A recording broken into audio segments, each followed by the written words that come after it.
నమస్కారం అండి. నా పేరు సరస్వతి. నేను ఏలూరు శంకరనేత్ర చికిత్సాలయంలో ఆపరేషన్ థియేటర్ అసిస్టెంట్గా వర్క్ చేస్తున్నాను. ఈరోజు మనం ఆపరేషన్ తర్వాత తీసుకోవాల్సిన జాగ్రత్తల గురించి తెలుసుకుందాము. మొదటగా ఆపరేషన్ అయిన తర్వాత పత్యం ఏం లేదండి. షుగరు, బీపీ దానికి సంబంధించి ఏదైనా ఇబ్బంది ఉన్న వాళ్ళైతే దానికి సంబంధించిన పత్యం చేసుకోవాలి. ఈ కంటి ఆపరేషన్కి మాత్రం పత్యం ఏమి లేదు. ఆపరేషన్ జరిగిన రోజు మాత్రం అరుగుదల ఉన్న ఆహారం తీసుకోవాలి. తర్వాత రోజు నుంచి మామూలుగా తీసుకోవచ్చు. కొంచెం గట్టిగా ఉన్న వస్తువులు కానీ నాన్ వెజ్ తినేవాళ్ళు అయితే దుమ్ములు లాంటివి నవలడం అలాంటివి చేయకూడదండి. ఆపరేషన్ అయిన కంటి వైపు ఒక 10 రోజుల వరకు పడుకోకూడదు. వెల్లకిలా పడుకోవచ్చు, అటువైపు తిరిగి పడుకోవచ్చు.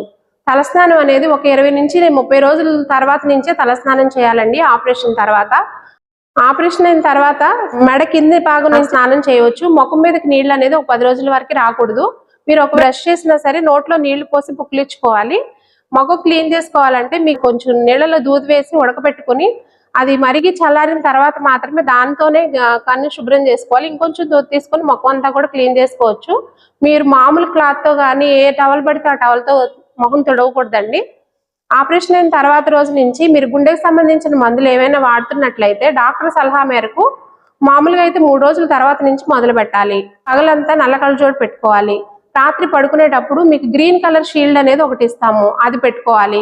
చిన్నపిల్లల్ని ఎత్తుకోవడం, బరువులు ఎత్తడం లాంటివి చేయవద్దు.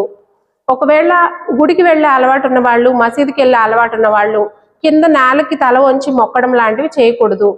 ఆపరేషన్ అయిన తర్వాత రోజు నుంచి మీరు ఇంటికి వెళ్ళిన తర్వాత కన్ను ఎరుపెక్కడం కానీ, నీరు కారడం, వాపు, సడన్ గా చూపు మందగించడం లాంటి ఇబ్బంది ఏదైనా వచ్చినట్లయితే వెంటనే హాస్పిటల్కి తీసుకురావాలి. ధన్యవాదాలు.